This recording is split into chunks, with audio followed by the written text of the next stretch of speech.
Traffic. Where? Traffic. Yeah. Traffic. I don't know, guys. We're landing. Don't care. Flight sim. We're landing. Traffic. Flaps 25.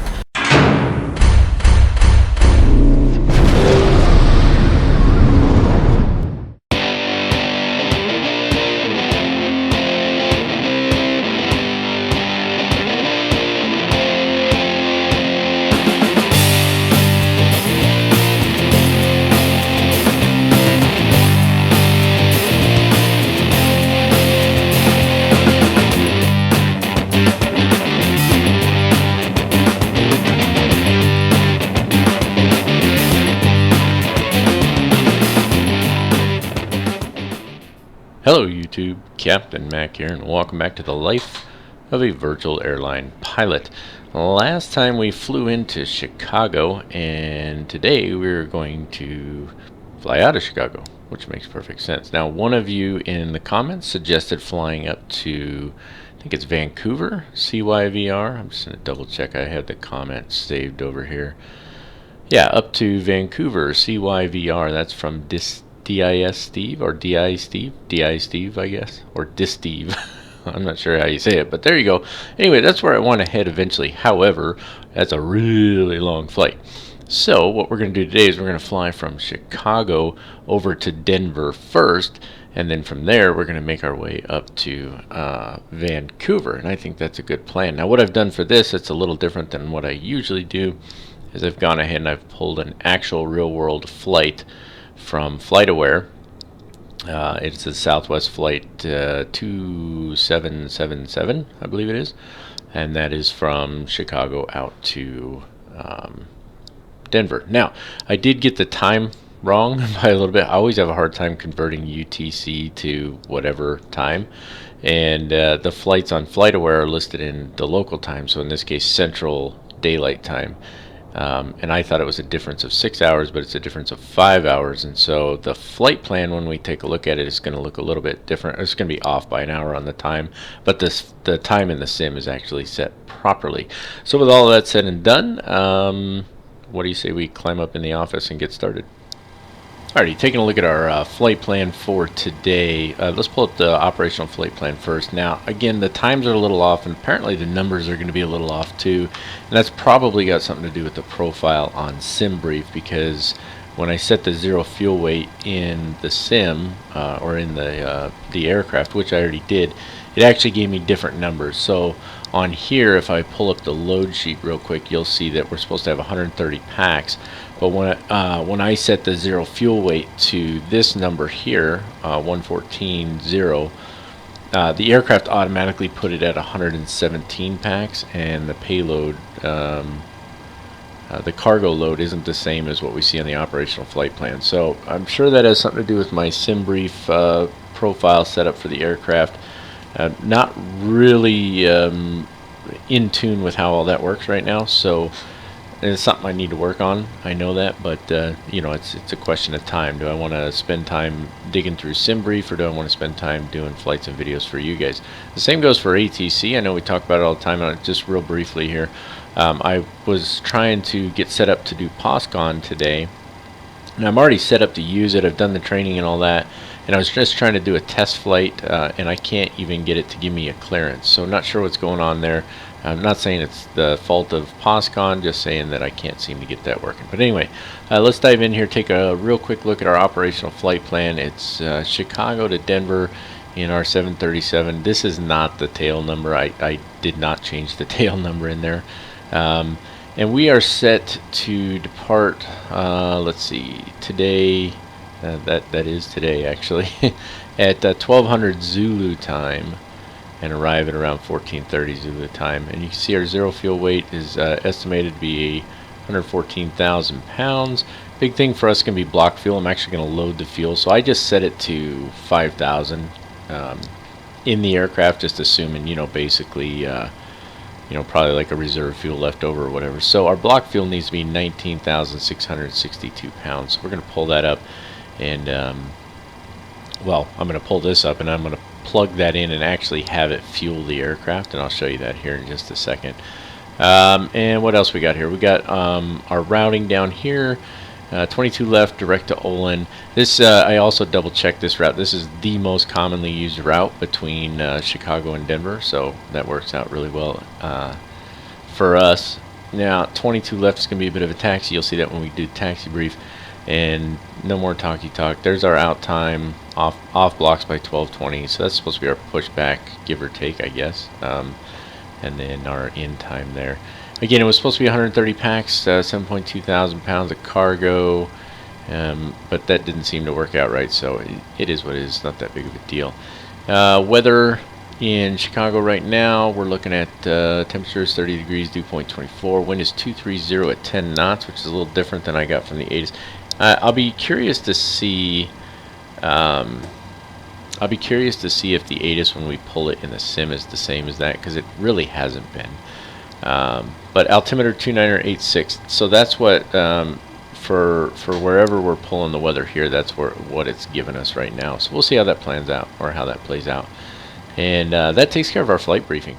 And welcome to the flight deck, ladies and gentlemen. Now, one thing you're going to notice, especially if you pay attention to the time, so we should be, like I said, we're an hour difference. So to be 6 a.m. right now, it's 5:43 a.m. local time and 10:43 Zulu time, and we were supposed to depart at around 11 Zulu, not 12. But again, I was off by an hour. But what you'll see here, you'll see that we'll probably bypass that. Maybe I'm going to try and be a little quicker here. But that's one of the difficulties, not the downsides, but one of the difficulties in trying to record videos. It's not just how much I talk, but it's all the little things in between, saving individual clips and all of that stuff. So just something to keep in mind real quick. If you see that we bypass our off block time, that's why. Let's just jump down here real quick. Let's get this fuel set up. So I went in here and I just changed the fuel to 5,000 pounds really quick. And then we'll go over here to ground services. We've already requested a fuel truck, and we're actually going to change this to our block fuel, which is supposed to be 19,662. So we just type that in, 19,600. What did I say? 662. 19,662. Put it in there, and then start fueling. And so we're going to actually have the fuel truck fueling up the aircraft. Now, along with that, when I did the zero fuel weight, it automatically set the packs, right? So if you just go back here real quick and go to payload, I put the zero fuel weight at 114,000 pounds. It automatically did the packs, and it automatically did the cargo. So that's what we get there, right? So you've got 47, right, a little over 49. So the cargo is not quite what it was on the flight plan either. So it is what it is. It's not that big of a deal to me. Hopefully it's not to you guys either. But let's roll right into our cockpit acceptance checklist, because I don't want to sit here and talk all day. So the flight plan's been taken care of and briefed. Passengers and cargoes, the weights are set. Fuel's coming on board right now. We've got our basic weather briefing. We'll pull the ATIS here in a little bit before we actually pull out. And then no NOTAMs really to worry about, because the stuff that is going on in Chicago is like, if there's construction stuff like that, that's not in the sim anyway. We've got our charts ready to go for use. We'll be briefing those at the right time. Exterior inspection of the aircraft is complete. I know there is ways to do kind of a walk around, but these videos are already pretty long. So if you guys really want to see walk arounds of the aircraft, let me know and we can certainly do that. Fuel, again, fuel's being loaded, the jetway's connected. And we are ready to board passengers, which technically they're already boarded. I was hoping to actually put a number in there and have them board, but it's not going to work. So parking brake set, battery on. I'm going to jump up top here. Parking brake is set. The battery is on. The standby power is on. Just come down the list here. Yaw damper's on. Fuel pumps can be off for now. Crossfeed is good where it's at. We're good here. Battery, ground power there. We're on the ground power right now. So we're good there. Obviously we don't have the APU run, so we don't need to worry about that. All our lights down here are good. Wipers good here. Coming down this guy, we don't need the backlighting right now. These are on normal, that's good. Emergency exit lights are armed, so we don't have to worry about those. We can put that on. I always like to do the attendant call for whatever reason. The right wiper's good. Engine start switches are both in the off position, and the ignition switch is on both. Window heat's off for now. Probe heat is off. I've seen where some people will turn the window heat on. Some guys who are real world pilots will, when they do these, they'll turn the window heat on. I think it's either or, to be honest with you, so I'm not too worried about it. Anti-ice is off, it's not that cold. We're going to leave, I've seen the electric pumps be turned on but beforehand, like right now, so I'm going to try that one as well. Altitude, horn, cutout. Oh, that's, yeah, never mind. That's an actual cutout. If you do like I've done a couple times where you forget to turn your packs back on, if you forget to turn your packs back on and you start getting this altitude warning because the cabin altitude is not good, and so to cut that out, to turn the alarm off, you push that little button right there. Okay, moving on. All of this is as is. We're gonna leave it alone. Recirc fan on auto. The packs are both on auto right now. Isolation valve is in the open position. I like to put it on auto. I don't know if there's a better way to do it. And of course, we're not getting anything through the packs right now because we don't have the APU running. Now, normally I start the APU later, but I'm actually going to, once the fuel's loaded, I'm going to start the APU. And the reason I'm going to do that is because if we're loading packs, we want the packs. Oh, come on, brain work. We want them to be comfortable on the aircraft, so we get the APU up and running. And then as far as our lights are concerned down here, we're good. Once we've got power on the aircraft, but we don't have any engines or anything like that running, so we don't need to worry about anti-collision lights or anything like that. And that would take us up to the APU start, so I'm just going to let the fuel finish filling up, which it's getting there. You can see it's ticking away right here. If you can't see that, let me zoom down. So you can see it's still filling up, so I'm just going to break away from it. Once the fuel's full, we'll come back on here, we'll start the APU, and we'll get running. Alright, you can see we're just about done loading the fuel here. There we go, fuel is finished. So let's, actually I could have stayed right there. We're going to start the APU in a minute, but let's get rid of the fuel truck. We need to release him, we need him to go away.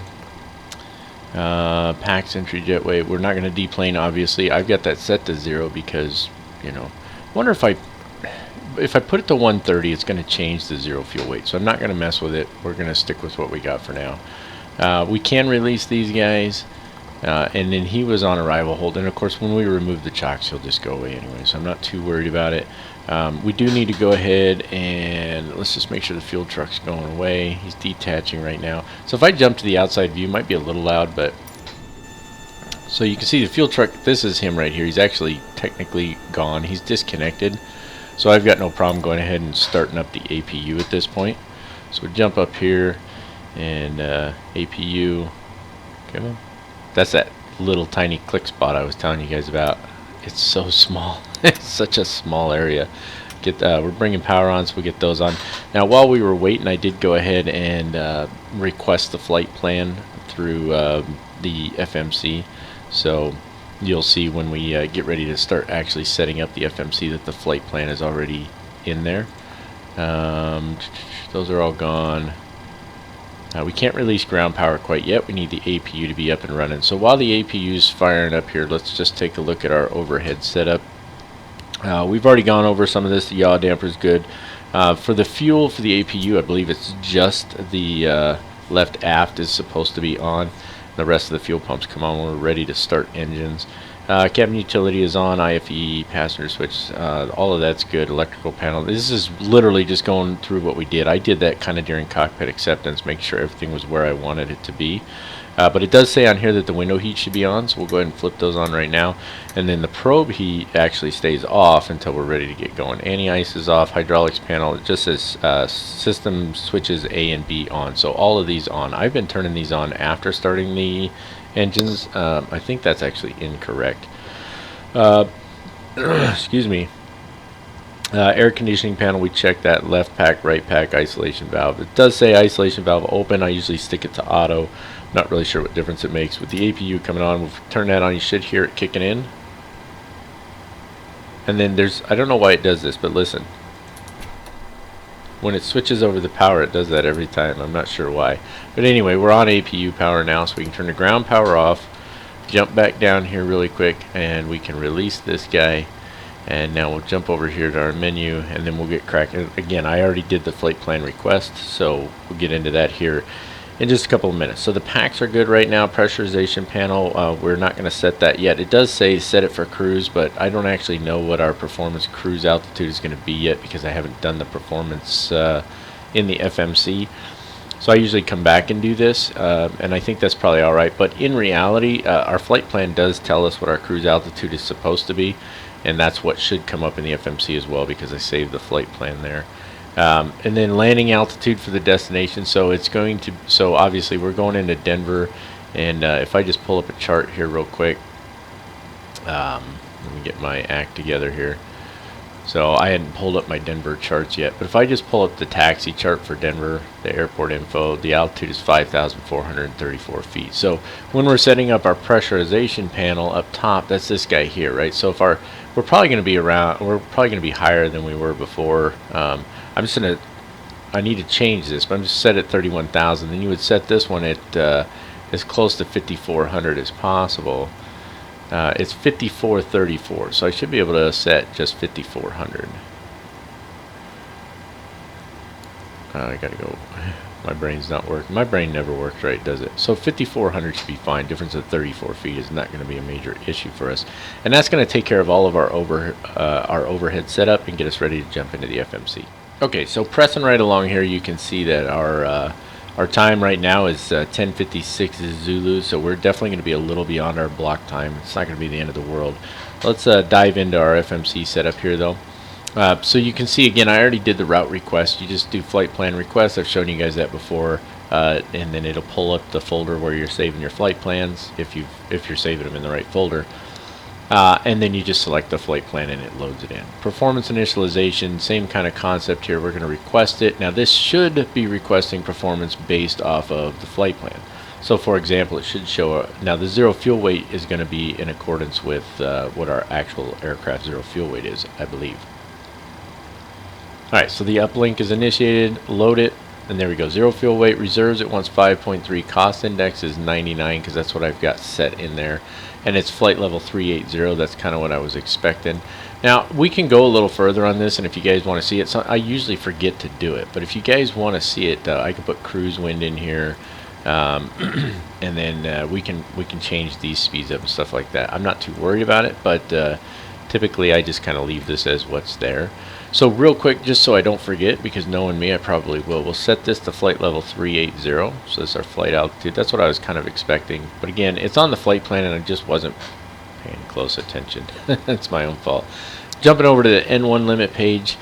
I mean, we're looking at, let me just check the chart here. I'm trying to pull up the, so we're supposed to be going 22 left. That's our plan, which isn't too far away. And that's 8,000 feet of runway. Now there's supposed to be a way to calculate this, and I'm not 100% certain what that is. That's something I want to learn to do, but if you guys know just off the top of your head, or if you just happen to be really familiar with it, maybe if you could leave a comment in there. What's the right way to calculate what you're going to be using for your N1 limit, right? Because I know when I got a short runway, I just go straight for, you know, regular takeoff, but I think we could probably do a takeoff 1. It's a long flight, so we could do a climb 1. Both of those are going to save fuel. But then I get a little nervous. I'm like, well, is takeoff 1 going to be enough? You know what I'm saying? So, you see, so this would be regular takeoff. This would be the N1 would be 95.9, and then at takeoff 1 is 93.7. So it's a little lower. I think we're still probably good. I'm going to risk it. We're going to go with that, but I know there's a proper way to calculate it. And so if anybody knows for sure, otherwise I'll just look it up myself. So no point in doing the takeoff page quite yet because we haven't set up our departure. Now there's no SIDs. There is actually one. Apparently it's not listed in here, and that's fine. But yeah, it's kind of crazy with Chicago being such a crazy busy airport. I'm actually really surprised to find that they don't have like a whole host of standard instrument departures. But either way, it's going to be runway 22 left for us. That's what we're going to take there. Execute that, and then you just look at the legs page, and there it is, Olin, Oreos, Obing, and it's not going to show the runway in there for that, right? So now we go to our takeoff page, and in here is where we want to put the wind, and we haven't pulled up the ATIS yet, which is 135.4. So let's jump down here, and let's go to 135.4. Got to scroll it all the way down here. Doesn't scroll very fast. I'm used to them scrolling really fast, but not so much. Okay, all the way down to 4. There we go, and then the outer 135. I turn those little tool tips off, so sometimes you gotta be a little careful. Let's listen to the ATIS real quick. O'Hare Airport information, India 1100 Zulu. Wind 234 at 17. Visibility 10. Sky condition clear. Temperature 30. Dew point 10. Altimeter 29.86. ILS runway 27 right, visual runway 27 left, ILS runway 28 center, ILS runway 28 right, and ILS runway 28 left in use. Landing and departing runway 27 right runway, 27 left runway, 28 center runway, 28 right, and runway 28 left. DFR. Okay, so a couple things here. First of all, the wind is off by a little bit, and we are also going to change our departure. Now we're going to depart on runway 28 right instead of 22 left because that's what they're using right now. So we want to find 28 right because that's, I'm picking that because it's the closest runway to us, and it's a long runway. So execute that. Legs page should stay the same, and then if we go to our takeoff page, and so runway and wind, and I forget. Hold on one sec. 234. I'm trying to think about two things and talk about three. 234/17, that's our wind, and we want to put it in now before we do our V speeds because it's going to change our V speeds. And I did not listen to the temperature, but it's 28. So that's to select. I think that's for like derating, is to select. The outside air temperature is 28. There's a way to calculate the slope of the runway, and also some come on, brain, work. Some charts will show the slope of the runway and some won't, and there's a way to calculate it, and I forget what it is off the top of my head, so I'm not going to worry about it right now, but you can calculate the slope in there as well, which will affect your V speeds. We're going to do flaps 5. We got a massively long runway here. Center of gravity is going to be 18.8. That'll put our trim at 6.49. V1 is 123, V rotate at 129, and V2 is 136. That takes care of setting up the FMC. Alrighty, with the FMC setup complete, we can set up the MCP panel. We would be doing departures as assigned by ATC. Obviously, we're not using ATC. Again, I did try to get POSCON up and running, but I couldn't get it to function properly. Again, I'm sure it's me, something I'm doing. And before some of you say, "Well, fly on VATSIM, fly on VATSIM." Listen, I don't personally have anything against VATSIM or the guys who run it or anything like that, but unfortunately too many YouTubers have just run into problems with VATSIM where they're flying on VATSIM and then all of a sudden they're getting what do you call it, they're getting copyright claims put against their I don't think we do that yet. They're getting copyright claims put against their what you call them, their channels for those videos. LNAV, oh, I hit LNAV, VNAV. I was just flying the 747 and they're right on top of each other in that one. That's why I did that. The altimeter was 2986, so that was right. So that's good. That's down, not up. There we go, 2986 on the altimeter. So anyway, we're going to set flight level 380 right out the gate, and we're just going to go with that. We don't have anybody to assign us altitude. Again, thinking about two things, talking about three, so that doesn't work very well. Let's see. Okay, so the altimeter is set. The mode selector, we're set on map. We don't need to do the center switch or anything like that. We're not going to set the course. The flight directors, we put them both on, both of these guys here. I'm just going down the checklist now. Auto throttle stays off. We are supposed to set the runway heading, so if I look over here on the chart real quick, the runway heading is 273 degrees. So you should set, well, that's in the course. That's nice. Wonder why that's interesting that it just happens to be in there. But anyway, 237 or 237? No, 273. You see, that's what my brain's doing right now. It's like working backwards or something. I should have gone the other way too. All right, 273 on the heading real quick. Sort of real quick. And we are going to try and use the pushback toolbar. I tried to use it for my Life Virtual cargo pilot flight, and it wasn't working out real well. So altitude set for initial clearance. Again, we're just going to go straight to the top. Autopilots are off. No flags on the primary flight display. Engine instruments are checked. Comm radios are set. I actually would love to use ATC. Hopefully we'll get something figured out. Maybe, you know, hopefully POSCON, you know, whatever's going on with that, I'll figure it out, and hopefully I'll be able to start using that. Nav radio set. Transponder, we haven't done the TCAS test yet, so let's set that. My usual ATC code. TCAS test pass. Okay, and then we can set that to TARA, which is all the way over. And speed brake is down, thrust levers are at idle, engine start levers are cut off, and stab trim. So I think the reason we want to there's my brain not functioning again. The reason that we want to okay, like I'm just gonna like have to edit that out or something. I'm just like completely losing my mind. Oh, the hydraulics, the electric hydraulics should make it so that we can adjust the trim right now. Now, of course, I've turned those cockpit tooltips off, which means I'm going to have to just eyeball it. So it's 6.49. Yeah, so the trim is moving. So that's supposed to be the idea, right? So we can now I'm sure there's more to it than that, but we can set our trim now because we're supposed to have the hydraulics. So you can see that's 6 right there. That's 7. So 6.49 is going to be basically right in between, which should be right about there. We're going to go with that. We're going to call it good. That takes care of setting up the MCP. I'll be back momentarily. We'll be ready to push and start. Okay, so as I said, for our push and start today, we're going to try and use the pushback toolbar. That's this guy right here. I don't remember who recommended it, but whoever did, I thank you for that. I do just real quick looking at my chart, so we need our nose to go to the right, tail to go to the left. Now what I like is this pre-planned pushback feature. However, this is what keeps sort of not working so well for me. So if it doesn't work, we'll use PMDG's pushback feature. But let's try it again. So pre-planned pushback. If you're not sure how the controls or whatever work, just click on the little question mark right there. That'll square it away for you. And then you can click and drag. Right, and so we want to go back to this taxi line here, and so I'm just going to do it the easy way, and then scroll your wheel to line it up,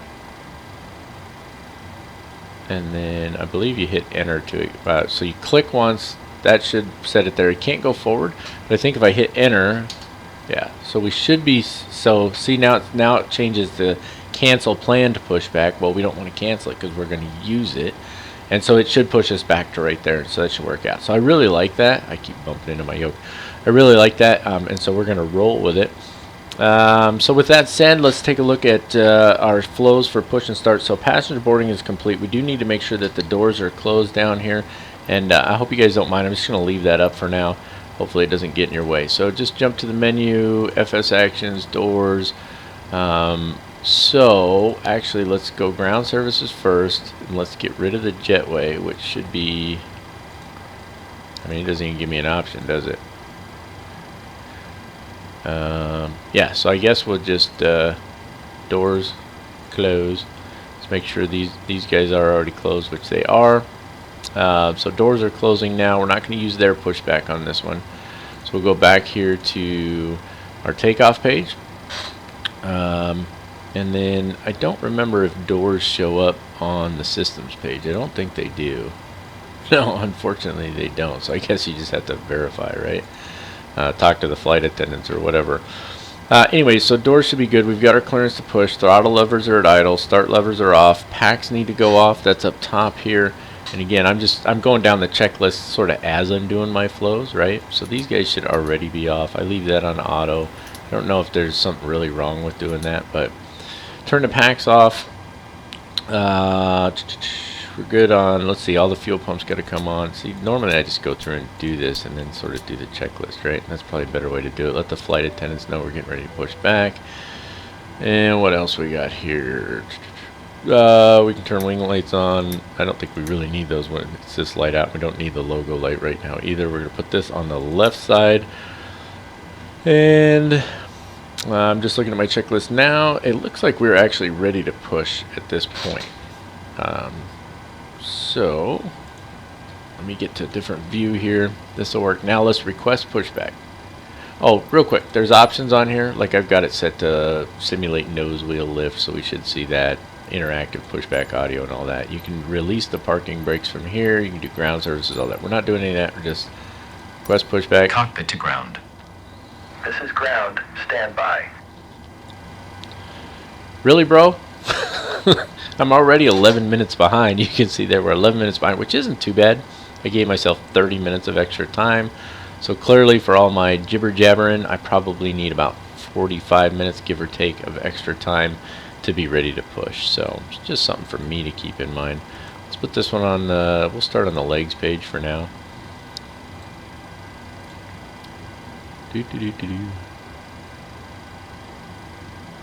Boy, he's really taking his time on this, isn't he? Like being super slow. Okay, sir. The bypass pin is installed. All doors and hatches closed and all ground equipment is removed. The parking brakes are set. You may lift. Parking brake set. So I love that he confirmed all the doors closed and stuff like that. I wonder, I'll have to try it one time, leave a door open, request pushback, and see if he tells me We are that there's a cleared for door start open. and push. Okay, cleared for push start. Please release parking brake. Couldn't find my Parking mouse. brakes are released. Commencing pushback. You can start the engines in sequence. It will start in the sequence. Okay, the audio is not too bad. Let's go ahead and start with this right engine over the number 2 over here. Okay, you guys know the drill. It's pretty straightforward. We the ignition switch. We pick one or I always pick one or the other. Flip it over to ground, and then we're looking down here for our N2 to hit 25. As soon as it hits 25, we're going to introduce fuel with this little lever right down here.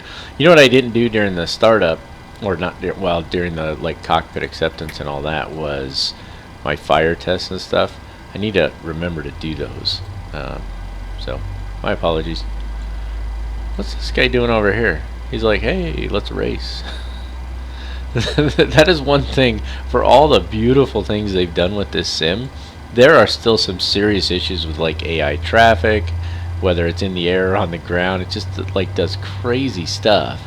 And you're like, what are you doing? Well, whatever. I'm sure there's a lot that goes into trying to get that to function properly. So he should put us right where we wanted on that taxi line, which is going to be really nice. So that's engine number 2 started up. Let's go ahead and start up number 1. You're losing the race there, buddy. Look, he's just wandering all over the place. You know what it was? He was the one that was, he was like stuck over there for some reason. Okay, waiting on 25 on the N2. There's 1, 2, 3, 4, and 5. Alright, that's going to fire up engine number 2. I'm going to go ahead and finish the pushback here. Actually, he'll be done here in just a second, so I'll just stay on with you. I was going to just like break away and do that fancy little fast forward thing you get to do. What does this do? Oh, it just, okay, brings it back up here. Yeah, you can hold while you're doing it. There's also manual pushback, all that stuff. Okay, pushback completed. Please set your parking brake. Alright, so we'll set the parking brake. There we go. Parking brake set. Parking brake set. Lowering aircraft. Lowering aircraft. And then he lowers the nose, which is kind of cool, right? Ground. Startup is complete. You may disconnect. Roger. Good engine start. Cleared to disconnect. See you at the side. Have a good flight. Alright, Hold in fantastic. position waiting for the visual. Thank you and goodbye. I wonder, do they have anybody come over here and actually give you... I think you just gotta watch him, you know what I mean? There's that, like, doesn't turn right and all that stuff. Okay, anyway, let's just roll right into our after start flows here. So let's get these packs on. Let's get these engine bleeds on. APU bleed can go off. Get both these gens on here. Okay, as soon as that lights up, I always called it sending the power back. That's just sort of the way I remember it. Once that lights up, you can turn that APU off. We can turn the engine ignition to both, and then taxi lights can come on, and let the attendants know we're going to be taxiing out here shortly. Everything else looks good to go. I'm going to break away for just a second. Look, he's over on the grass now. I'm going to break away for just a second, make sure everything's good, get my track IR up and running. We'll be ready to rock and roll. Okay, before taxi checklist, let me get the track IR on real quick. A little jump there. We need to get flaps to 5. So in case you're not aware, it's 1, 2, and 5. So there we go. Flaps are coming in. Set the auto brakes to RTO. We do not arm the auto spoilers on this guy. Let's see what else I got on here just to make sure. Taxi clearance is good. Ground crew is clear. Taxi speed, blah, blah, blah. Flaps are set. Brakes checked. So the brake check, the way that works is you take the brakes off, right? And then let me just make sure. I got extra throttles over here. I'm just getting them out of my way. So if you bring in just a little thrust and get it rolling, right, and then you tap the brakes and make sure they're working. That's how your brake test works. All right. So we're going to start taxiing out here, and I am going to go ahead and put some space in here. I'm going to try and do two things. I'm going to try and get a hold on, I forgot something, believe it or not. Let me just shrink this down over here, because what I want to do here is I want to try and do that. You guys let me know what you think of that cinematic that I did, but I'm going to try and do it again in this one, just to kind of keep it with the theme. So what I'm going to do here is I'm going to taxi out, and during this taxi time I'm going to show you the taxi and departure brief, which really is not much of a departure brief, right? But anyway, we're going to do the taxi and departure brief, and then we are going to take a look at a little cinematic after that. Alrighty, real quick, let's talk taxi and departure briefing here. Again, there is no actual departure, it's just direct, so it would be ATC vectors is what we'd be worried about. Let me zoom in a little, it's a little hard to see this chart. So the ATIS on 135.4, O'Hare clearance on 21.6. I don't know what metering is, so if you know, let me know.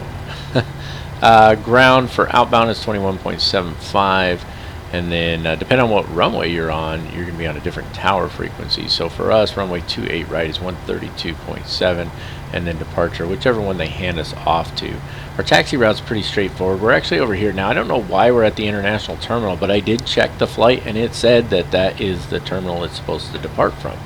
So not really sure why that is, or maybe that's just the default until they actually assign a gate and then FlightAware updates. But either way, the taxi is going to be straightforward. We're going to come right over here on Victor 4 onto Victor. We're going to take that down to Yankee, and then we're going to just sit here holding short of runway 28 right. There are plenty of cautions and what have you here, but I think we're good to go. We're not going to read through all of these. If you want, you can pause the video and take a look at those for yourself. And again, there's no actual departure, so what do you say we roll into a nice little taxi cinematic, and let me know what you guys think of those cinematics too.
Alrighty, we're holding short of runway 28 left here. It does look like we have some traffic inbound. Whether or not that is for our runway or 28 left, I am not certain. We'll find out here in a second. But we got a couple bits of business to take care of first anyway. Why that thing moves when it's zoomed in. Before takeoff, above the line, master caution light is off, recall is checked, flight controls, we didn't check those, so let's do that real quick. You can do that while you're taxiing, but it's a little hard to do that and record stuff at the same time.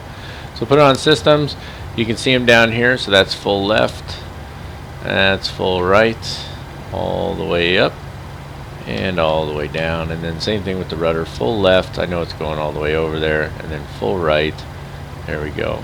Does that little bounce thing, I have no idea why. Put that back on the engine page, that takes care of our flight controls check. Flaps are set to 5, that's where we want them. Trim is set to 6.5, that's where we want that. Flight directors are both on. Auto throttle needs to go on at this point. That's actually below the line, I think. It is. Takeoff briefing. So again, if one of you knows of a good takeoff briefing, that aircraft was on the next runway. If one of you knows a good takeoff briefing, the right way to do it, let me know. Otherwise, I'll look something up. But generally, a takeoff briefing should be something along the lines of we're going to be taking runway 28 right. We're going to accelerate to, let's just say 60% N1, and then engage the toga mode. Any failures or warnings prior to V1 will immediately abort the takeoff, full reverse thrust, full brakes, etc. Any major warnings after takeoff, we'll continue the takeoff and figure out what the problem is once we're in the air. I think that's a decent takeoff briefing. You guys let me know. Just as a reminder for those of you who maybe don't know, I have a private pilot's license. I'm not a commercial pilot, so as I continue to do this, I get more knowledge and I get a little better at it, but this is never a substitute for real-world operations, right? Okay, so takeoff clearance is obtained, so we're going to do the lineup and wait here. I've seen this done a little differently, so runway turn-off lights come on, taxi lights can go off, and then they just turn on those two lights there. Not sure why that is. Let me get to a proper view here. Track IR coming on. So we're going to do a lineup and wait, and we'll finish our before takeoff checklist below the line here. So strobe lights are already on. We turned those on as we were getting ready to roll. Wing lights are on, landing lights are on, runway turn-off lights are on. Engine start switches need to go to continuous. That's one over. There we go. Fantastic. Ooh, got a little chop there. I accelerated a little more than I probably needed to get onto the runway here, but that's okay. It's a little choppy, which is, you know, it's got to have something to do with recording because I don't usually get chop when I'm flying. So that's kind of frustrating. I do apologize, but it's not too terrible, I hope. Okay, auto throttle is armed. Transponders on TARA. Let's go ahead and turn on our other set of landing lights here. And that's not all the way on, is it? Just click the bar and put them all the way on. And that means we're ready to rock and roll, so let's do this.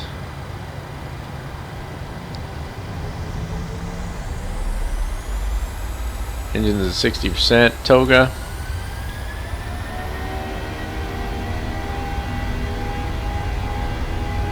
Airspeed's alive. Thrust is set. Stabilized. Everything looks normal.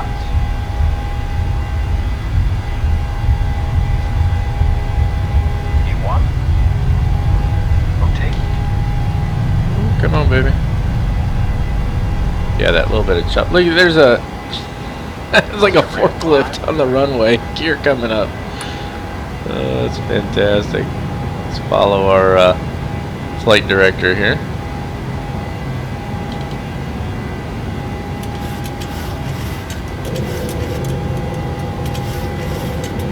Let's zoom this out a little bit.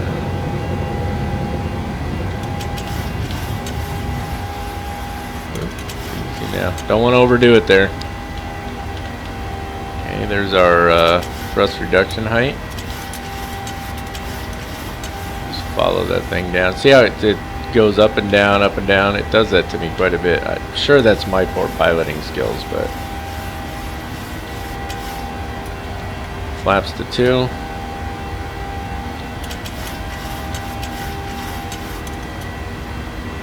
Flaps to 1.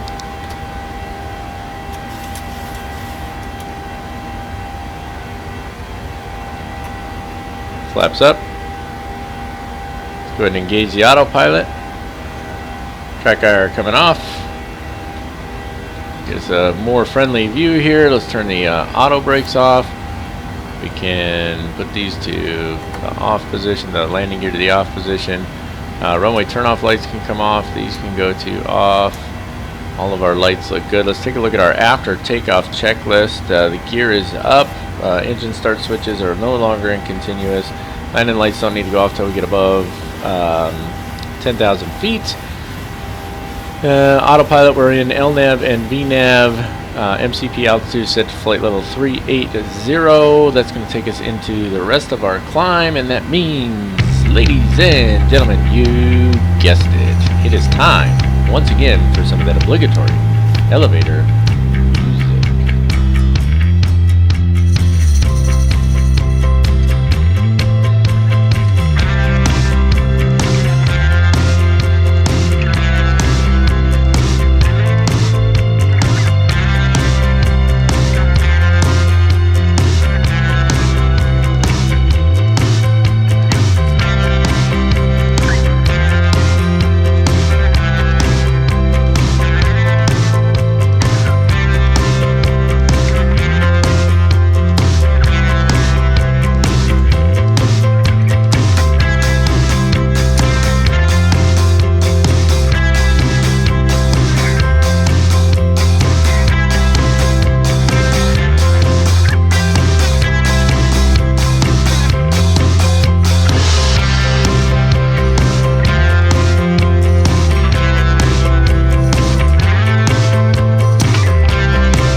Alrighty, let's take a look at our arrival briefing here. Now I've already programmed this into the FMC. It's going to be the Logger 3 RNAV arrival. And for us, we're going to be coming in out here at Brewery. A couple of notes up here. Obviously, radar is required for non-GPS equipped aircraft. That's pretty straightforward. It's for turbojets only. This is what I'm reading up here in case you can't see it. I'm not going to zoom it in. It's not, you know, we don't need to worry too much about it. Denver Center will issue the descend via clearance and the landing direction, all that good stuff. And then if you're landing north, select runway 35 right transition. If you're landing south, select runway 17 right transition. Landing east, runway 7, etc., etc. Okay. Coughing in your face there. Sorry about that. All right, so we're coming in out here at Brewery. Hold on. I don't know why I suddenly need to cough a lot, but there we go. Let's see. Oh, one last thing. Speed restrictions. Turbojet aircraft descend via Mach number until intercepting 280 knots, and then maintain 280 until slowed by the star. And that's going to be way down here at P-Pint. These are clearly all beer references. Where he's slowed at 250, and that's you're going to need to be between 12 and 15,000 there. Or I'm sorry, 15 and 21,000. Where did I get 12 from? Anyway, moving on. So Brewery to Dunkel to Kolsch to Pilsner. What is Kolsch? I know what Brewery is. I don't know what Dunkel is. I don't know what Kolsch is. I know what a Pilsner is. I know what a Lager is. I know what a pint is. But anyway, down to Lager, then to P-Pint. We'll just call it pint. And now from here is where we can pull our routing from here to better understand it. It says, in case you're wondering, I'm reading right here, from Pint on track 274 to cross Tapme at or above 12,000 feet. Then on track 274 to cross Grub, and that's at 11,000 feet. Then on track 265, and expect radar vectors to final approach. And we're going to actually roll from Grub right to our final approach course, which is going to be on 16 left, and we'll talk about that when we get to our approach briefing. Nonetheless, we do have altitude and speed restrictions once we get down here, right? So we got to be between flight level 220 and 190 at Logger, and then at Pint we have to be at 250 knots and between flight level 210 and 15,000. At or above 12,000 at Tapme and at 230 knots, and then at 11,000 feet at Grub and at 210 knots. Now, just to show you what that should look like, we'll jump in the FMC for just a second here, but I also want to just note, you notice all these different holding points along here. These are all different areas where they can make you hold when it's busy. But anyway, move that over there. Let's jump down to our FMC and let me show you what I'm talking about here. So when we look at Pint, actually Logger, Pint, Tapme, and Grub. So if we go to our legs page, I don't know why it keeps zooming in my, it just doesn't like me, that's what it is. Anyway, Brewery, Dunkel, Kolsch, Pilsner, Logger, Pint, Tapme, and Grub. These are the four we're looking at, right? So this one gives us the between. So Logger, we're still at 330, and between flight level 190 and 220. At Pint, we're between 210 and 15,000, and there's our speed restriction, 250 knots. And then it's 230 knots at Tapme, and it's at or above, that's what the A means, at or above 12,000 feet. And then Grub, that's a solid or a hard altitude, 11,000 feet, and 210 knots. And then Kipper, which we'll get into when we do the approach briefing, is going to also be, now I don't know why, now here's a problem. It shows Kipper as 12,000 feet. It shows Grub as 11,000 feet. And if I'm just looking here real quick, so that's interesting because Kipper is a mandatory 12,000 feet. And Grub is a mandatory 11,000 feet. So that's interesting. I'm not sure how you're supposed to reconcile that because they're not going to have you climb after your descent. So it seems to me that ATC would probably tell you to just maintain 12,000 until Kipper, and so I'm going to go with that, and I'm going to set this as a hard 12,000 at Grub to resolve that issue. Okay, and if I'm incorrect and somebody knows how this would work, look, you know what? Don't even bother with that. They're not going to have you descend to 11,000 feet and then climb back up to 12,000 feet. It's just not going to happen when you're coming in for an approach. So the reality is somewhere between logger and grub, they're going to be giving you vectors.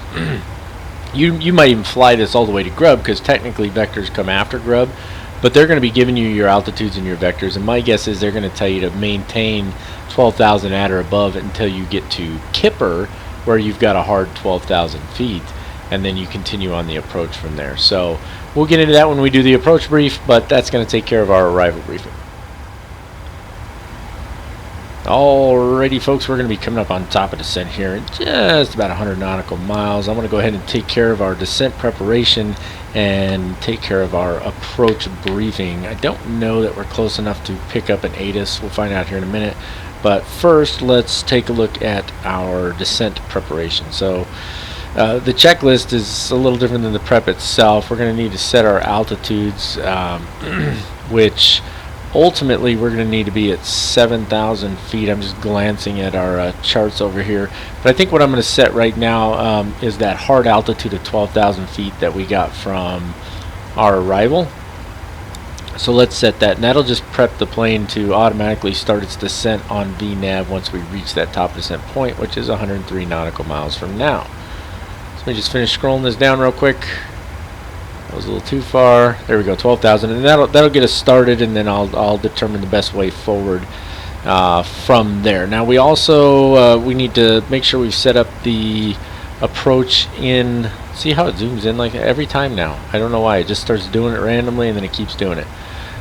We need to set up the approach in here, and now I've already done it. It's going to be the ILS 16 left. I think I talked about that briefly in the arrival briefing, and then of course the arrival itself has already been selected as well. I'm not going to change anything here. Well, it was selected. Now it's not showing up. Should have been this one here. But if we look at our legs, I mean, we're already on the arrival, so not too worried about that. But anyway, the last thing I want to do here, and we could probably do this a little earlier, but I'm just going to do it here now. We're going to do flaps 30, it's going to be 131. And we also need to make sure we set our radios. So the ILS frequency is 111.10. So if we just jump back here real quick, excuse me, and here's our nav radio. So 111.10. There's 111 and 1. Okay, come on. There we go, 10. And I'm going to set it on both sides because that's what provides the ability to do an auto land in the aircraft, right? So 111.10, and then and you'll get this in the approach briefing. But for the missed approach procedures, we need the FQF VOR, which is, let me find it on here real quick. Why can't I see the FQF VOR? It's always something, isn't it? I've got the Denver VOR on here, but I don't have the FQF VOR. Should be... Okay, so what it's given me on here is actually giving me the Denver VOR, but it says, and you'll see it again, we'll go over this when we do the approach briefing here shortly, but it says we have to fly outbound on the FQF 254 degree radial to Bruges. Okay, here it is. So it doesn't, I mean, I can find the frequency. I'll show you on the chart. Either way, it's going to be 116.3. I don't need to sit here all day and talk about it. 116.3, 16.3, and I'm going to put it on both for now. Actually, no, I'm going to put Denver on the other one. So nav 1 is going to be 117.9. Stop zooming in, you. 117.9 on this one. And that's the Denver VOR, and then this is the FQF VOR. So we just got those on backup in case we have to fly a missed approach. And that's pretty much it for our descent preparation. We don't really need to do much else. So that means we can actually take a look at this approach briefing that I've been jabbering about over here. So it is going to be the ILS 16 left. Now that I think about it, we do want to pull, let's just try and pull the ATIS 125.6. You can see that right up there. So let me just move this back over here. 125.6. Let's see if it'll let us pull the ATIS right now. Oh, come on. 125.6. It's a lot of scrolling, isn't it? Come on. Almost there. And then, of course, I went over. 125.6. Let's see if it pulls it. Yeah, I didn't think it was going to. I think we're just a little too far out. But we can grab an ATIS here as well. So I've already actually typed Denver in here, and I'm just going to grab a METAR. It's not really an ATIS, but it's a weather report. So right now, what we're looking at for Denver is the wind is 120 at 16 knots, gusting to 23 with 10 statute miles visibility. A few clouds at 9,000, scattered at 12,000. Temperature is 21, dew point is 3, the altimeter is 2990. So I'm just going to write those down. Now listen, this may be a little different. It was a little different on departure too, but this at least gives us a general idea. So I just have to write it because otherwise I'll forget. So wind is 120 and it's 16 gusting 23. So 16 to 23, the altimeter is 2990. And I just want that just to give us an idea of whether or not our approach should still be good. So even though it's not going to be exactly the same as the weather in the sim, for whatever reason they're not really matching up that well, even though they're supposed to both be real world weather. That's okay. I'm not too worried about it because it at least gets me close. Okay, so now the approach briefing itself. We already talked about the ATIS 125.6, and we'll listen again when we get closer just so that we have a better idea. We are coming generally from the northeast, so it's 119.3 for the approach, 135.3 for the tower, 27.5 for ground. Localizer frequency is 111.10 with a final approach course of 173 degrees. Glide slope intercept is at 7,000 feet, which is 1,643 feet AGL. And then our decision altitude is either 5,557 feet or 200 feet AGL. Minimum safe altitude in the area around the Denver VOR is 9,200 feet. For the missed approach, we're going to climb to 5,900 feet, and then a climbing right turn to 12,000 feet on heading 218, and outbound on the FQF VOR 250 degree radial. That's the one I was talking about. I'll show it to you here in a sec. Out to Bruise, and then intercept the distance 26 nautical miles from FQF VOR and hold there, or as directed by ATC. So that's what this looks like here. We're climbing here until we reach 5,900 feet, and then it's a right turn to 12,000 feet on heading 218, and then we intercept that radial for the FQF VOR. So this is where I found the frequency for the VOR, because the VOR is not actually showing up on this chart, but the frequency is right here, 116.3, and the Denver frequency is 117.9. So that's where I pulled those from. You could have pulled it right here or right here, doesn't really matter. So that's where I got it from, because I don't have that VOR on the chart, or if I do, for whatever reason, I just can't see it. So there we go. Transition is 18,000 feet. We're coming in over here at Kipper, so you remember I talked about that 12,000 versus 11,000 feet. We were supposed to be at 11,000 when we got to Grub here. I went ahead and I changed that to a hard 12,000 because we go from Grub, which is like over here, climb up to Kipper back at 12,000 feet. That's just pointless. So Kipper is mandatory 12,000 feet, 210 knots. From there it's 249 degrees to Haley. And then we can bang a left from Haley down to Jappy, down to J Dizzle. I think I've read this one before. And then down to Jeeper, which is a mandatory 10,000 feet. That's right out here. And then J Bob, Kurt, and then Kick Me, Leets, and Louie. And these are our altitudes there. So Jeeper's mandatory 10,000 all the way to J Bob. Then it's down to 9, 8, 7, glide slope intercept, and then in. As far as our decision height is concerned, it's going to be 200 feet AGL. Pappy lights on the left-hand side of the runway, and there's your graphic, if you will, for the missed approach. Okay, so all that said, let's set our minimums here real quick. I don't know why I'm still in that view. So we're going to do radio, so we'll click that over to radio and then scroll this up to 200 feet.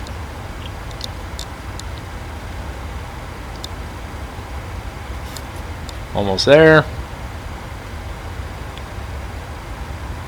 There we go, 200 feet. So that's going to be our minimums.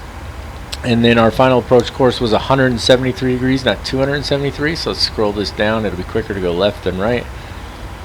I wonder why it was just sitting at 273. We're going to set our heading to, I'm going to set it to 249 for the moment, which is the course from Kipper over to Haley. That's just what I'm going to put for now. And then just for redundancy, we're going to set this one to 173 as well. 43, there we go. We can zoom this down. You can see there's our route there, right? So there's Grub and then there's Kipper. So we're going from Grub to Kipper. I don't know if you can see that really well. Grub's here, Kipper's here. We don't want to go from 11,000, climb back up to 12,000. That just wouldn't make any sense. So what else? Let's just go back here. Progress. So 37 nautical miles to top of descent. And I think we're pretty much good to go on everything. So that's going to take care of our descent preparation and our approach briefing. And so I will see you when we get closer to the actual approach. Oh, we just hit some wind there, didn't we? Look at that. Let's slow that bad boy down. That wind must have just shifted really hard for the speed to jump up that high and set off the overspeed warning. I mean, we're already flying on the edge anyway, right? Okay, let's go take those out. That's an obnoxious sound though, isn't it? That's not slowing down quick enough. Well, I don't know why the thrust is up when it's still over speeding. Okay, there we go. So yeah, it must have just been a big jump in that wind. But either way, we're done with all that, so we'll see you when we're ready to fly the approach. Alrighty folks, I came on a little early and you're going to find out why here. Let's listen to this ATIS. Denver Airport information, Oscar 1300 Zulu. Wind 111 at 20. Visibility 10. Sky condition, ceiling 13,900 feet overcast. Temperature 19er. Dew point 10. Altimeter 29.65. ILS runway 25 and ILS runway 26 in use. Landing and departing runway 7 and runway 8. VFR aircraft say direction of flight. So there you have it. ILS 25 and 26 are the runways in use. So we're going to need to change this up here, and we're going to have to do it on the fly. And we're going to see how it works out here. So first things first, let's go down here into the FMC and change things up. I'm not worried about the drag right now. Zoomed in again. Departure arrival, we're going to go ILS. We're going to go with 25. It gives us actually, believe it or not, a little more room. RNAV, where's my ILS 25? I probably passed it, didn't I? 16 pages in here. Try this again. ILS 25, there it is, I did. It was right there on the next page. No transition, not worried about that. We're going to execute that. Now that's going to throw everything out of whack here. Let me show you what I'm talking about. Alright, so if we go on here now, see ILS 25 is over here. So here's what I'm going to do. Right here at Grub, I'm going to create a hold. Watch this. We're going to go hold. Let's select Grub. I'm going to go hold. And then I'm going to say next hold is Grub. Oh, I guess you got to do it like that. Invalid entry. Try it again. Grub. Oh, no. It went off the hold, didn't it? Hold at... Oh, that's why. You got to go here and then here. Hold at Grub. Execute. Bam. Okay, so that just created a hold for us at Grub. And that's just going to give us a little time to work because we got to go over here. You see that? For our approach, we got to go over here to Ethel. And we got to change everything up too. And we're going to be on top of Grub before you know it. So, yeah. That'll help. Okay, let's take care of, what did we say? Altimeter was 2965, so let's go ahead and change that up. 29er, it's down, not up there, buddy. 29er65, there we go. 29er65 is the altimeter. I should have changed that as soon as I hit transition altitude, but I didn't. And we're going to be holding at 12,000 feet at Grub. That's going to give us an opportunity to set everything else up. So first things first, let's get a fresh approach briefing in here. Shouldn't be too difficult. ATIS is still 125.6. We just listened to it. Approach and tower and ground all remain the same. Localizer frequency is going to be 111.55 with the final approach course of 263 degrees. Glide slope intercept is still 7,000 feet. ILS decision altitude is 200 feet. That's going to remain the same. Airport elevation is the same. Touchdown zone is 53.55. Now for this one, the missed approach is climbed to 10,000 feet on heading 263 and outbound on the FQF-VOR, so we can leave that in there. 306 degree radial to Hygiene, to the Hygiene intersection, which is 37.9 nautical miles from FQF, and hold or as directed by ATC. So we can keep our frequencies the same. That's not going to be a problem. Here's the FQF VOR on this chart here. So ethel is going to be 10,000 feet, so we'll get that set up here shortly. And then glide slope intercept at 7,000 feet. Decision altitude is going to be 200 feet. PAPI lights are going to be on the left-hand side. So pretty straightforward, not too difficult as far as the approach is concerned. We should only have to make one trip around the hold wheel here, or the, well, it's not called, it's called a racetrack. Around the hold racetrack here. And then, okay, brain just went blank because my wife just texted me. Anyway, we'll do one trip around here, and then we should be able to go directly over there. So if I set this up, go legs. So we're going to go hold it, grub, and then it's going to be to ethel, execute. Now it should go around, and then we'll exit the hold when the time comes. Let's go ahead and set up our frequencies real quick. So instead of 111.15, it's 111.55. So pretty simple. Just crank this up to 55. Jump it back over. Same thing over here. And the reason I'm switching them over is because that standby frequency is our VORs, right? Jump that one over there. There we go. Our frequencies are both set up. And then our final approach course for this one is 263 degrees. So let's get both of these cranked up to 263.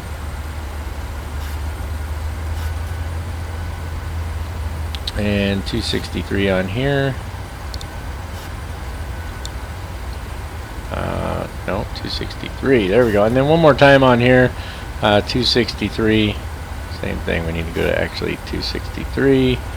There we go, and we're all set. Now, to exit the hold is really pretty straightforward. All you got to do is go back to that hold page. Watch it zoomed in again. There we go. Go back to the hold page, click exit hold, and then execute. And now it arms it, right? And then it'll exit the hold on its own. You can see it's just going to make this circle back to grub, and then it's going to go straight over from there. Let's set this down to 7,000 feet. It should deal with the the altitude restraints on its own. Give me a second to answer my wife's text message because I don't want to keep her waiting. Just a second here.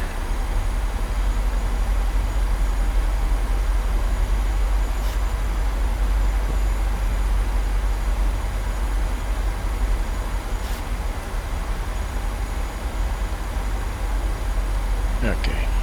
Yep. She needs me to go do something. So it's going to come around. It's going to exit the hold. What I'm going to actually do here is I'm going to pause the video. I'm going to pause the flight and break away from the video for just a second. And then when we come back on, you're going to see that we've already exited the hold, and we're going to be coming up on our on intercepting our final approach there. So it's not going to be a big deal, but I need to go help the missus out with something. That's one of the beauties of flight simulation, is you have a pause feature. Alright, as one would expect, that threw things out of whack a little bit, but we're doing good here. We're right back on track. We'll be landing on runway 25 as now planned. ATC would have given us vectors sooner than that. I mean, that's the reality of flying without ATC. You can see that right now we're below where we're supposed to be on our VNAV, but we're supposed to be at 10,000 when we get to ethel, so we shouldn't have a problem making that. In fact, if you look, I'll zoom it in for you here, maybe. You can see that this number is rapidly decreasing. So even though we're still at you know, a little over 11,300 feet, but this number should catch up soon. We're 13 nautical miles out, 13 and a half. So this number will catch up. We'll be back on our required navigation performance, and then it'll start the descent. So not too worried about that. We've got our frequencies set up. Everything's ready to rock and roll. We need to take care of our approach checklist here. Our approach, well, there's flows and there's checklists, right? I've talked about this in the past. I kind of do both hand in hand, but that's because I'm doing the job of two people on the flight deck here. So let's take a look at what we need for our approach here. Obviously, we don't have any flaps or anything like that out yet. We're still flying on FMC speed, but the approach is selected and briefed and then rebriefed and reselected and all that. The nav radios are both set for the approach. We want to intercept at about 180 knots. We should get to that here pretty soon. I can throw in flaps whenever I want, and the FMC speed will start to take control. So for example, if I go flaps 1 here, you'll see the speed decrease right there to 179, just above the flaps 1 speed, the flaps 1 minimum speed there. So it'll start its descent now, and yeah, no problem there. What else? Landing lights. You know what? I never turned landing lights on. I just realized that I was so caught up in all the other stuff I didn't even turn landing lights on. How awesome am I? You're supposed to have landing lights on. Technically, okay, wait a minute now. Let's be fair. So usually it's landing lights when you're at or below 10,000 feet. Now I don't know if that's still applicable in the Denver area or anywhere else where the airport is so high. For some reason I just automatically got it in my head that we're below 10,000 feet because, I mean, look, we're not 10,000 feet AGL, we're only about 6,000 feet AGL. Either way, landing lights are on now and we'll roll with it. So we've got a lot of runway to work with here. So I'm not too worried about the auto brakes. I'm going to set auto brakes 1 just to start the braking on touchdown, and just to help settle the aircraft, and then we'll take over on our own. Auto spoilers, we can go ahead and arm those right now. I've just got a hotkey for that, but if you don't have it, you can just click on this bad boy right here. Engine start switches need to go to continuous. That's these 2 bad boys up here again. And what else? And that's it, other than the stuff we do kind of on the go, right? I was going to say on the fly, but that's a bit of a pun. Now, is this an aircraft? Look at this. This is an aircraft that probably just took off in the opposite direction. Now, how silly is that? You know, the whole thing is actually, when you think about it, is kind of silly. So if we look at the chart here real quick, landing and departing runway 25, but they're taking off on runway 7. Or landing on runway 25 and 26, but they're taking off on 27. Did I mishear that or something? I don't think I did. Let's just click it over real quick. We're about to make our turn, but we'll listen again just to be sure. Denver Airport information, Oscar 1300 Zulu. Wind 112 at 27. Visibility 10. Sky condition, ceiling 14,000 feet broken. Temperature 21. Dew point 10. Altimeter 29.90. ILS runway 25 and ILS runway 26 in use. Landing and departing runway 16 left, runway 16 right, runway 17 left, and runway 17 right. So that doesn't really make sense to me, to be honest with you. I'm actually pretty surprised that we're flying this approach. I'm going to arm the localizer. It grabbed it right away. That's a little weird to me, to be honest with you. I mean, it's going to be a heavy crosswind is what this is going to be, right? I don't know. We'll see. Anyway, okay, so we're headed to the correct runway, so we're going to stick with it. It did say 29990 now, right? So that's interesting. So I wonder why that changed. Let's bring that up. I'm just changing the altimeter. So 29990 now. It is what it is. Not really sure why.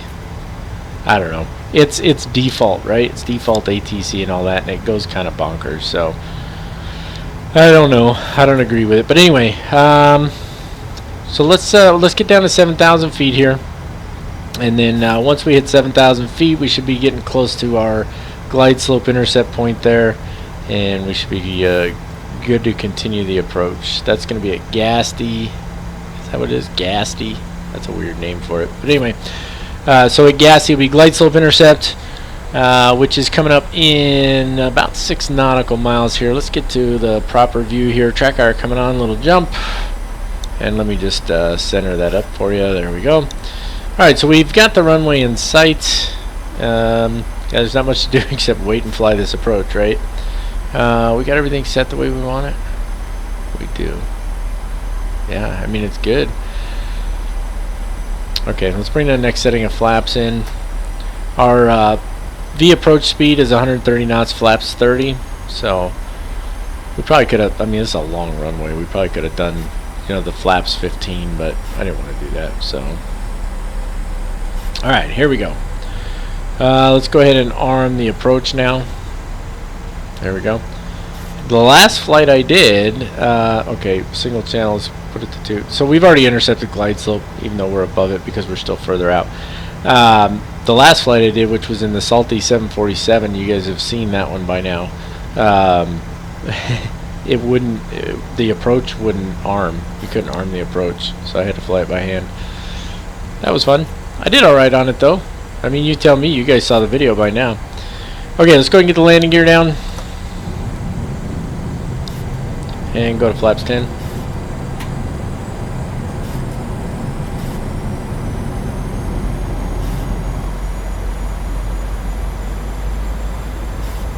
So we're about 10 miles out now. No, not even that. We're like 5.5 miles out.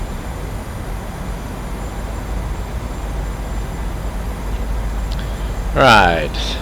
Flaps 15, right? Yep, 15, then 25, then 30. Sometimes it does this. It changes the speed over automatically, so but to where you have control of it. Traffic. Traffic. Where? Off to our right, and one in front of us. I think there's an airplane taking off. Traffic. Yeah. Traffic. I don't know, guys. We're landing. Don't care. Flight sim. We're landing. Traffic. Flaps 25. Let's bring that speed down. So we want to be at 135 as our approach speed, and then 130 should be our landing speed. And let's go flaps 30 and bring this down to 135. 1,000.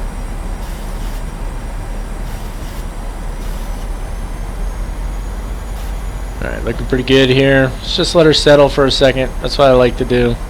We got the ILS. Let's take advantage of it. Yeah, see, there's an airplane climbing straight towards us. I don't know if you guys can see it on there. There's an airplane right here. How ridiculous is that?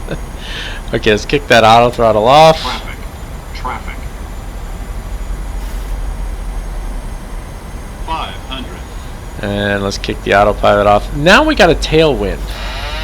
That's just ridiculous. We got a strong tailwind too. I don't know what the tailwind max is for this airplane, but 300. this is going to be kind of ugly.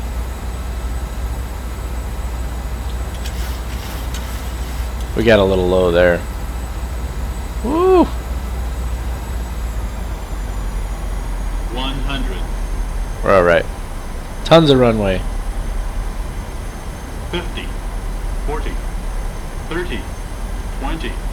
10.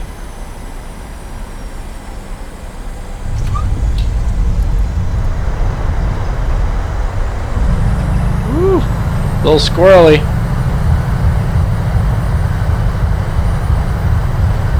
Manual braking.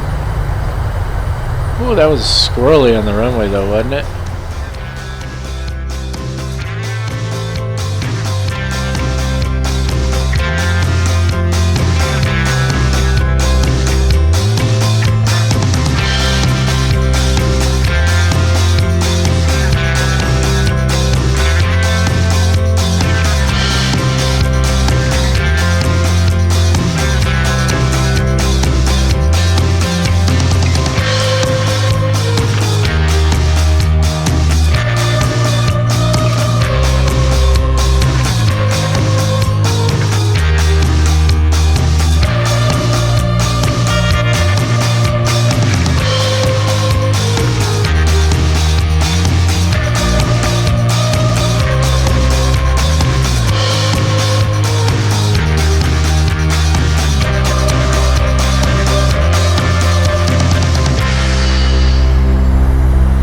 Oh, that was squirrely on the runway.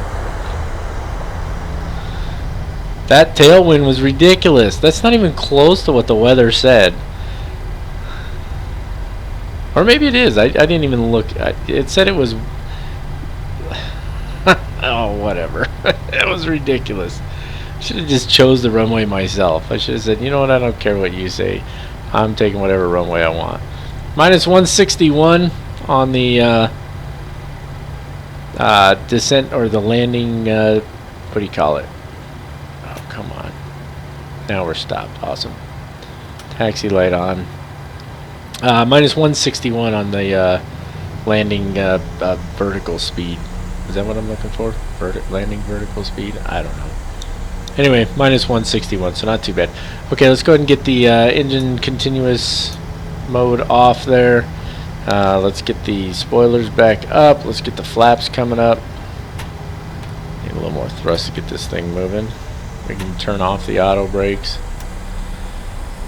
And we can turn off flight directors. Alright, we got the taxi light is on already. And let's take a look at our after landing checklist. Speed brake lever is up, flaps are up. Probe heat can go off. Let me just get her around the corner here. Probe heat is these two way up here. There you go, probe heat is off. Engine start switches are off, landing lights are off, taxi lights as required, strobe lights can go off. That is these guys here, strobe lights are off. There we go. Transponder goes to standby, that's going to be back down here, all the way down to standby. There we go, fantastic. Sorry for moving my head so quick. And then the APU start if needed. I'm going to go ahead and fire it up now, but I mean, really, we got a pretty long taxi, so we probably wouldn't start it up till we get in there, but that's alright. I'm going to go ahead and get the APU fired up, and then I'm going to break away here, and I will see you guys when we are at the gate, or close to the gate, about to pull in. You know what I mean. Alright, so it would appear I went down the wrong side of the taxiway there, but here we are all the same. Let's get that taxi light off, maybe. There we go, taxi light off. Pull into the gate here. It is a little choppy. I don't know why. It's got to be the recording. I've got the, down in the lower left corner there, you should be able to see the frame counts. And I got to be honest with you, if I do these flights without recording, even with everything else running that I've got running in the background, it does not get all choppy like that. It'd be nice if you had somebody out here too, right? Like to ground guide you or whatever, but that's fine. It is what it is. Alright, bring her to a nice easy stop here, maybe. Should be right about, I'm gonna guess it's right about there. I guess we'll find out in a minute. Track car coming off, a little jump. There we go. Oh, it doesn't jump, I forgot. It stays right where it was at. Okay, fantastic. Alright, let's put the parking brake on. Jump up top here. The APU is up and running, so we can go ahead and grab from that. Let's turn the APU bleed on, turn these bleeds off. Those stay on, those stay on. Okay, yep, let's jump down here. Let's shut off the engines. We have to actually jump down. Okay, like it just doesn't want us to have the angle for that or whatever. There we go, that'll work. There we go, engine's being shut off now. Fantastic. Of course, it's on the APU power already. We can come down here and we can, even though it's zoomed way in again, go to menu, FS actions, ground services, GPU cart. We need chocks. Set the chocks. Oh, yeah, that was the wrong thing. Leave that. What is this? External pit power. Let's do that. Ground power request. Connecting. And let's go to doors real quick. That might be why the jetway is inhibited, because of the door, which is kind of silly, but it is what it is. Open up the cargo doors as well. I don't know why I backed out of there. Okay, yeah, see, now you can request the jetway. So that should be sending the jetway over now. Yeah, there it is. Fantastic. Okay. Oh, is it going away? Yeah, it came automatically, I guess, when I opened the doors. So if I request... Let's see if it comes back now. Come on. Come on, little guy. Oh, now it doesn't like me. Come on, I want to unload passengers. Request. Oh, whatever. Whatever. Shutdown is complete. I don't know why that jetway won't come over here. Now, it was here a second ago. Now it won't come over here. Jetway. Request. See, I wish that... There it goes. Now it's coming. Okay, fantastic. Let's get our packs stepping off the plane here. My goodness. Okay, packs to 0. Start deplane. And then we want both of these to 0. Oh, we got to request all of those as well. Oh my goodness. There's always a lot going on. Let's take a look at our shutdown and secure procedure. We're just going to leave it in the powered up state, but the brakes are on, start levers are cut off, ground power is... It's connected, but it's not on yet, right? So let's go to ground power on. There we go. And that means we can turn these off. We can turn this off. Now we're not burning fuel anymore. Fantastic. And what else we got here? Doors and stairs are open. Fuel pumps all need to go off. That does not work well from that view, does it? It's just way too close. Fuel pumps off. The electric hydraulics can go off as well. We're going to leave the packs on, obviously, because of those. If you want, you can turn the yaw damper off. We don't need to do that. Window heat can go off as well. All of those guys coming off. I don't know why I left the lights on, but there you go. Lights are on. What else we got here? So the power on the aircraft only needs to be the steady strobe now, if I'm not mistaken. Correct me if I'm wrong. I know you guys will, so I'm not too worried about that. Let the attendants know they can start offboarding everybody. Yeah, I guess you got to turn the signs off technically too, right? We haven't done that yet. Oh God, boy, these cameras just do not like me today at all. And I'm looking for a sign down here that isn't down here anyway, because I'm thinking of the 747. Like I said, I just flew it. So turn that one off and that one to off. There we go. Now we're good on the signs as well. We should have our carts should be here and ready to offload. They're taking forever to connect. I was hoping that would all work out. Recirc fan is still on auto. External lighting is off. Emergency exit lights, we're not going to turn those off yet. We're going to leave it in powered on state.